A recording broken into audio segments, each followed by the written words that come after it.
Chapter 5. Patriot. Felicity, wake up! Felicity woke from a deep sleep to see her mother in bed standing next to her bed. What is it, she asked. What's the matter? It's Penny, said Ben. I think she's going to have her full. Oh, no, said Felicity. She jumped out of bed and pulled on stockings and shoes as Mother wrapped a cloak around her. Father is gone and so is Marcus. What shall we do? There's no need to fret, said Mother as they all hurried out to the stable. Penny will be fine. Ben lit a lantern and hung it on a nail in the Penny stall. Penny was lying on the straw. Her sides were heaving. Felicity knelt down and stroked Penny's neck. Penny, Penny, my girl, murmured Felicity. Oh, Penny, are you all right? Ben looked worried. The foal is having trouble, he said. Something is not right.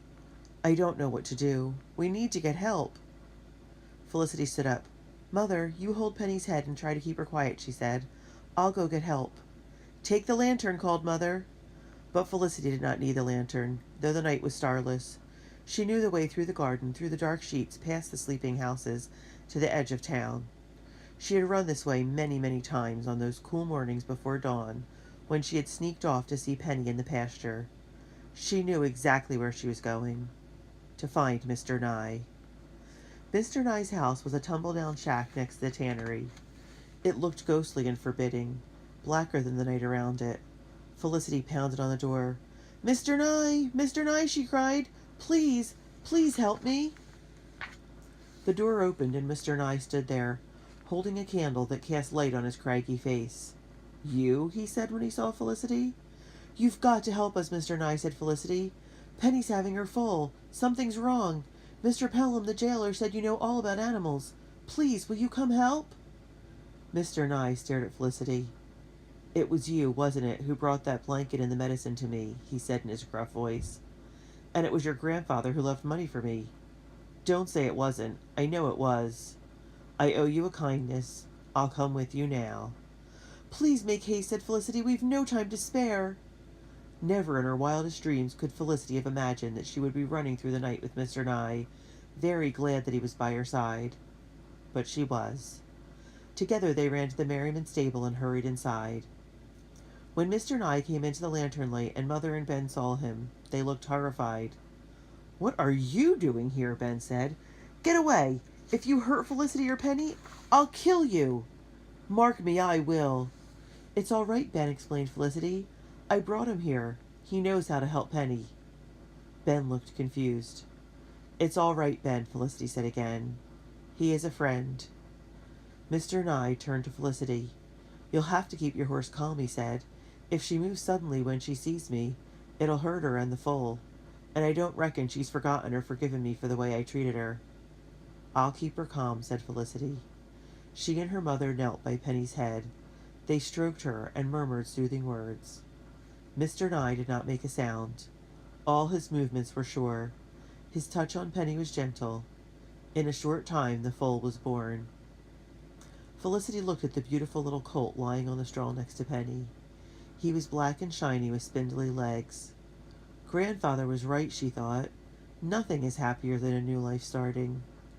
Oh, Penny, she whispered, your colt is perfect. She hugged Penny, and then she hugged Mother. When she looked up to thank Mr. Nye for his help, he was gone. Ben grinned at the colt. He's a gawky little thing, isn't he? But he'll grow into those legs, he said. He'll be a beauty, just like his mother. And just as spirited, too, said Mrs. Merriman. Aye, said Felicity. I am sure this colt will be full of independence, just like Penny. Ben laughed. And as full of fire as a Patriot soldier. That's what we'll call him, said Felicity. Patriot. Patriot, repeated Mother. That is a fine, proud name. By the time Father and Marcus came home, Patriot could already trot around the stable yard on his long, thin legs. That's the most handsome colt I've ever seen, said Father in a pleased voice as he inspected Patriot. Felicity, you amaze me. There's not another girl in Virginia who could handle the birth of a foal so well. Oh, I did nothing, Father, said Felicity. She swung herself up onto Penny's back. She and Father were going for a ride. It was Penny's first outing since Patriot had been born. It was Mr. Nye who helped Penny. Jiggy Nye, said Father? That scoundrel? You went to him for help? "I," said Felicity. "He is a friend now." "That is a change," said Father. He was riding old Bess. "It was Elizabeth's idea to help him," said Felicity. "He and I wouldn't have become friends if it were not for her and Grandfather." Mr. Merriman smiled at Felicity. "You and Elizabeth are fine young ladies," he said. "I am proud of you. Your grandfather would be proud, too." Mr. Merriman and Felicity rode side by side along the street in the cool spring sunshine. Felicity sat tall on Penny's back. She was wearing the dark green riding habit from Grandfather. Whenever she wore it, she thought of Grandfather and how much she loved him and how much she missed him. Her memory still made her sad, but it was a gentle sadness, not sharp and bitter anymore. "I miss Grandfather every day," Felicity said to her father. "I," said Father. "He loved you very much." He looked at Felicity seriously. "Your grandfather left his plantation to Mother and you children," he said. "He knew how much you loved it." "Does that mean we will live on the plantation now?" asked Felicity. "Is that what you would like to do?" asked Father. Felicity took a deep breath. She thought of how lovely the plantation was in the summer. The green fields stretched from the river to the forest, and the air was sweet with the scents of fruit and flowers. Life there flowed along as smoothly as the river. Then she looked around her at the busy streets of Williamsburg, full of people and color, noise and life. She thought of Father's store, and Ben, and Elizabeth. "No, Father," she said. "I'd rather stay here in Williamsburg." Father nodded at Felicity. "I'm glad you want to stay," he said. "I fear there are hard times ahead. This will be a long war."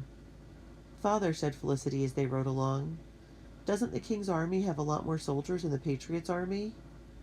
"I," said Father, "but the war for independence isn't only between armies. The King's army will have to defeat more than soldiers. They'll have to defeat the people themselves, you and me and everyone like us. And as long as our hearts and our minds are set on independence, as long as we don't give up, no army can defeat us. The war will touch us all. It will be won or lost by us all." "Will you be a soldier, Father?" asked Felicity. "No," said Father. "I don't want to fight with a gun. I'm going to help the Patriots in another way. I'm going to be a commissary agent. Marcus and I will travel and collect supplies for the Patriots' army. I will be gone a great deal of the time. I'm relying on you to help Mother with the house and the other children. She says you are a wonderful help to her. And you will have to help Ben, too, in the store. You will not have much time for playing."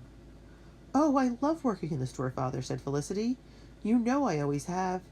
And perhaps by helping you, I will be helping the Patriots, too." "You will indeed," said Father. "There is another way I can help," said Felicity. She leaned down and stroked Penny's neck. Then she said slowly, "I can give you Penny. You can ride her when you collect supplies." "Lissy," said Father, "I know you love Penny very much. Wouldn't it be hard for you to be separated from her?" "I," said Felicity softly, "but I will be happy knowing that you and Penny are together, looking after each other. I will trust each of you to bring the other back to me safely." "You are a fine young lady indeed, Lissy," said Father. They had reached the pastures at the edge of town. "Come along now. Let's take our horses for a trot." It was warm the day Father and Marcus set forth on their first trip to collect supplies for the Patriots. Felicity and Ben stood in the doorway of the store, waving goodbye. Felicity felt proud. Father looked handsome and strong, and Penny's coat shone bright as gold in the sunshine. "Goodbye," she thought as Penny and Father and Marcus disappeared down the dusty, crowded street. "Come back safely, all of you." When she could not see them anymore, Felicity turned and followed Ben into the store. She stood as tall as she could behind the counter. Very soon the door opened, and her first customer came in. "Good day, Miss Merriman," the customer said. It was Elizabeth. "Good day, Miss Cole," Felicity said with a smile. "And how may I help you today?"